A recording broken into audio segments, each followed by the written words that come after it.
Bonjour Internet et bienvenue dans cette 7e entrevue du Clou du Spectacle avec en guest aujourd'hui le comédien et chanteur Cyril Romoli. Salut Cyril. Ça va bien? Ça va super et toi? Ça va très bien. Donc je t'ai convié aujourd'hui puisque nous sommes venus voir Comédien, la pièce dans laquelle tu joues en ce moment avec... donc nous sommes venus avec Lou Howard dans le dernier épisode d'Internet dans un fauteuil et nous avons beaucoup apprécié. Donc j'aimerais en discuter avec toi un peu de ce spectacle et de la comédie musicale plus globalement en France, vaste sujet. Mais d'abord, est-ce que tu pourrais te présenter, me parler un peu de toi et de tes projets, de tes expériences? Eh bien, donc je suis comédien, chanteur et musicien. Moi, j'ai eu la chance de commencer enfant, en fait, d'avoir des parents qui étaient très, très ouverts et qui m'ont laissé déjà me former à la comédie et à la musique gamin. Et j'ai pu jouer en fait dès l'âge de 10 ans au Théâtre Hébertot avec Jean-Laurent Cochet, sous la direction de Robert Hossein dans l'affaire du Courrier de Lyon, dans pas mal de spectacles, pas du tout d'audiovisuel, vraiment que du théâtre que du spectacle vivant, du théâtre. Il n'y avait pas de comédie musicale encore à l'époque pour moi, mais je commençais à faire de la musique. Et en fait ensuite, quand je suis rentré, on va dire, en vraie formation professionnelle de comédien, chez Claude Mathieu, j'ai découvert la comédie musicale grâce à notre prof de chant qui est là-bas, qui était Didier Bailly, et qui m'a fait découvrir Sondheim. Et là, je suis tombé vraiment, vraiment en amour. Et du coup, après, j'ai commencé en fait à écrire moi des musiques pour des spectacles, pour les spectacles des copains, qui tout d'un coup ont voulu chanter, ont voulu faire des spectacles musicaux. Donc j'ai commencé à en faire pour le Théâtre de l'Œuvre notamment, tout en menant ma carrière de comédien à côté. Et au bout d'un moment, entre alternance entre spectacles uniquement musicaux, spectacles uniquement de théâtre, ça a fini par se rejoindre et se croiser. Principalement avec un premier spectacle qui a été La Guinguette a rouvert ses volets, avec Didier Bailly, qu'on avait fait au Théâtre 14, et on était nominé au Molière à l'époque. Et ensuite, ça s'est enchaîné avec Chance, avec Le Roi Lion, avec 1789, avec Mistinguett. Voilà, la famille Adams est maintenant comédien. Ok. Personnellement, je t'ai découvert dans Mistinguett, donc en 2014 au Casino de Paris. Et donc, j'étais hyper curieuse de te voir dans cet écrin beaucoup plus petit, beaucoup plus intimiste qu'est Comédien, puisque ça se joue en ce moment au Théâtre de la Huchette et c'est 85 places. 90 places, la Huchette, pardon, pour les 5 places. Mais sur un tout petit plateau. Donc moi, j'étais vraiment curieuse de te voir dans ce genre d'univers qui est complètement différent de ce mastodonte qui était Mistinguett ou qui a pu être 1789 aussi, avec des productions qui étaient plus centrées sur des chanteurs, des interprètes chanteurs, plutôt basées sur des chansons, alors que là, on revient vraiment vers le théâtre musical. Quels ont été les défis, les changements pour toi de passer du Casino de Paris à la Huchette? Alors en fait, il y a une progression dans tout ça, c'est-à-dire que 1789, effectivement, c'est un mastodonte, puisque ça jouait au Palais des Sports et ensuite on tournait dans les Zéniths. Donc c'est des énormes plateaux de plus de 20 mètres d'ouverture, on est 40 sur scène. Voilà. Mistinguett, il y avait déjà une vraie volonté de la part de la production et de la part du metteur en scène et auteur François Chouquet de faire du théâtre. Voilà, c'est-à-dire que là, les personnes engagées étaient des comédiens chanteurs, tous. On était tous roués à la comédie. Alors on était sur un gros plateau, le Casino de Paris. Ensuite au Comédia, ça a été un plateau plus proche du théâtre. Mais on était déjà dans une direction théâtrale. Et là, effectivement, on est sur un plateau qui fait moins de 4 mètres d'ouverture. Donc là, c'est vraiment tout petit. Pour moi, l'enjeu, ça a vraiment été Enfin, c'est un peu un retour aux sources. Parce que là, on n'est pas microté, on n'a pas besoin de timbrer plus que ça. On peut aller vraiment vers un naturalisme de jeu. Et c'était d'ailleurs l'envie de l'équipe, c'était de mélanger tous les codes de jeu, y compris le naturalisme, pour donner l'impression vraiment que ce sont des comédiens qui viennent répéter un spectacle. Et ça, c'est assez agréable à faire. Le vrai enjeu, en fait, le vrai plaisir de comédien, il est là. Parce que sinon, pour moi, je mets toujours la même énergie, la même honnêteté, la même envie, que ce soit sur 1789, où effectivement, on est sur des scènes de théâtre qui amènent à des chansons, que ce soit dans Mistinguett, où on est dans une forme vraiment de théâtre musical, mais avec un 50-50 de chansons et textes, ou comédien, où on est vraiment dans du pur théâtre musical, où la chanson n'est plus le personnage qui, parce qu'il a une émotion, se met à chanter. On est dans un autre code. C'est vrai que toutes les chansons sont justifiées et complètement intégrées. Et c'est pour ça, et ce qu'on disait justement dans l'épisode d'Internet dans un fauteuil avec Lou, c'était que pour ceux qui n'aiment pas ce côté de la comédie, enfin cette convention de la comédie musicale qui fait entrer le personnage dans un monde chanté où personne ne se pose la question de pourquoi le personnage se met à chanter ses émotions, là pour le coup dans Comédien, c'est complètement intégré, c'est les comédiens qui répètent leurs chansons, que ce soit pour le spectacle ou pour un autre. Donc du coup, il n'y a pas cette convention qui peut bloquer les gens un peu, qui peut... Qui en bloque certains. Il y a des gens qui sont totalement réfractaires au code du chant en scène. Et là, c'est vrai que nous en fait, c'est notre petit plaisir de toute cette équipe de comédiens, c'est de se dire que peut-être, comme c'est vraiment du théâtre, on va peut-être amener certains spectateurs de théâtre à, on va dire, renouveler, réinventer, réimaginer leur vision de la comédie musicale et se dire que oui, ils peuvent aller voir des spectacles chantés, qu'il n'y aura pas de souci. Et peut-être même l'inverse d'ailleurs, les gens qui sont très fans de comédie musicale très conventionnelle peuvent se ramener à quelque chose de plus théâtral, de plus intime. Aussi. Est-ce que tu peux nous rappeler l'intrigue pour ceux qui ne connaissent pas du tout Comédien? Je vais juste en rappeler une partie, parce qu'on garde la fin un petit peu secrète. Oui.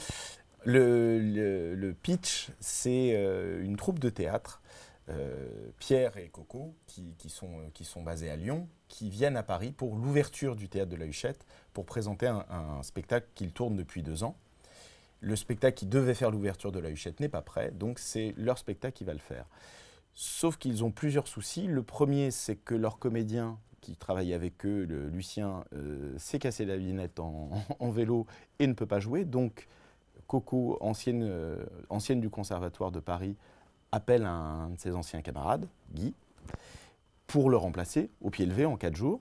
Ça, c'est le premier écueil. Et le deuxième écueil, c'est qu'ils arrivent dans le théâtre et le décor ne rentre pas.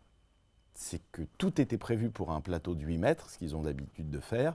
Et là, il y a 4 mètres d'ouverture.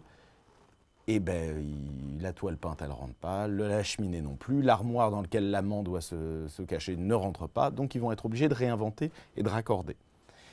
Et au fur et à mesure de ces raccords, puisqu'ils sont en train de répéter cette pièce qui est un vaudeville réinventé en spectacle musical par Pierre, au fur et à mesure, Pierre Cassel va découvrir un petit peu la vie qu'a eue sa femme, Coco, quand elle était à Paris.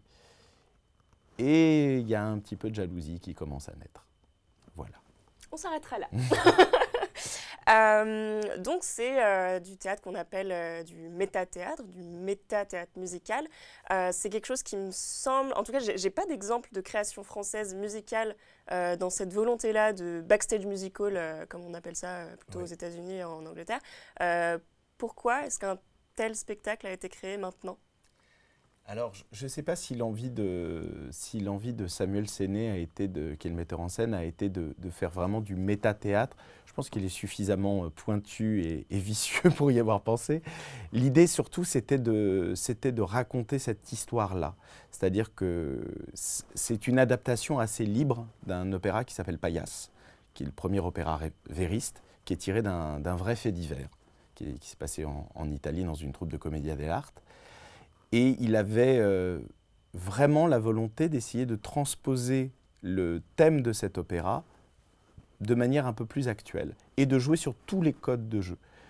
Le naturalisme, le vaudeville, effectivement tout d'un coup repasser de on est en train de jouer à on revient à la répétition, de perdre un peu les gens là-dedans.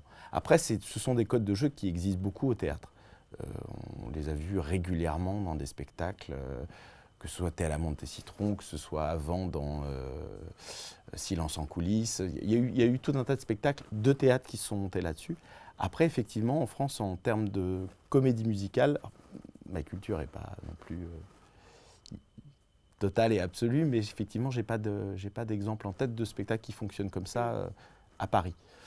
Vraiment en comédie musicale avec des comédiens qui chantent et qui jouent, puisqu'on s'accompagne nous-mêmes au piano. Du coup, est-ce que ça enclencherait pas un renouveau dans le spectacle musical ? Qu'est-ce que tu penses du futur de la comédie musicale en France ? Un renouveau, je ne sais pas, ça serait très prétentieux de penser ça. Non, je pense on est aussi dans la même ligne que des spectacles comme Les Fiancés de Loches, avec des vrais comédiens chanteurs, voilà, des gens qui manipulent les trois disciplines du chant, du théâtre et de la danse. La petite différence, c'est qu'effectivement, on est une création, mais on est une création, on est une toute petite forme. Je pense que le futur de la comédie musicale, on est dans un tournant. C'est-à-dire que les gens ont commencé, le public a commencé à être un peu plus éduqué et commence à tolérer maintenant d'aller voir des spectacles chantés. Je pense que les grosses formes de comédie musicale, dont j'ai fait partie, moi, notamment dans 1789, maintenant sont un petit peu à bout de souffle parce que c'est des productions très lourdes à monter et que le modèle économique dans lequel ils étaient montés ne fonctionne plus totalement. Donc je pense qu'il y a quelque chose qui va se réinventer très fort à cet endroit-là. Il y a vraiment quelque chose qui, dans les gros spectacles musicaux, je parle pas des licences, je ne parle pas de spectacles qui ont été montés à Broadway ou dans le West End et qui arrivent à Paris. Ça, c'est très bien que ça se fasse aussi. Je pense qu'en fait, tout a sa place et tout doit coexister. Mais dans la création de gros spectacles en France, il y a quelque chose qui doit se réinventer pour que ça puisse fonctionner auprès du public, rester rentable pour un producteur, faire vivre des artistes. Voilà. Après, nous, les petites formes, elles ont toujours existé et je pense qu'il y a beaucoup de place pour ça. Je pense que les gens en sont assez friands. Mais je pense qu'il y a toujours quand même une réticence du grand public qui n'allait pas forcément voir les Roi Soleil, Roméo et Juliette 1789, à aller voir du théâtre chanté en sachant que c'est du théâtre chanté. Je pense que les gens sont très agréablement surpris. Je pense qu'ils aiment ça, mais qu'il ne faut pas leur dire avant. C'est toujours un problème. J'ai ce sentiment-là, je peux me tromper. Hein, Gardez la surprise pour mieux surprendre positivement les gens. C'est ça. Très bien. Mais je pense que le comédien est justement un très très bon exemple pour ce genre de démarche. Et donc ça joue jusqu'à fin juin. Ça joue jusqu'à fin juin. Voilà, au théâtre de la Huchette. Du mardi au samedi à 21h avec une matinée à 16h le samedi. Voilà. Ça fait pas mal de représentations, donc vous avez carrément le temps de venir voir Comédien. Moi, je vous encourage vraiment à aller voir ce spectacle, que vous soyez fan de comédie musicale ou pas. Les deux fonctionnent très très bien et peuvent vous amener vers d'autres choses. Donc venez, allez-y. Venez, vous verrez Fabien Richard et Marion Préité avec moi chanter, danser, jouer. Voilà. Et c'est vraiment, enfin moi c'est un spectacle qui me tient vraiment à cœur parce que, mais comme d'autres que j'ai fait, c'est un spectacle d'artisan. Voilà, Samuel Séné à la mise en scène a vraiment eu envie de, voilà, que c'est vraiment il a réuni des artisans, Éric Chanteloz à l'écriture, Raphaël Bancou à la musique, et tout le monde a travaillé vraiment en commun pour que cette histoire naisse. Et ben ça donne envie, en tout cas. Enfin, j'espère. Oui, bien sûr que ça donne envie. Merci beaucoup pour cette interview, Cyril. Merci d'être venu. À bientôt. À bientôt. Salut.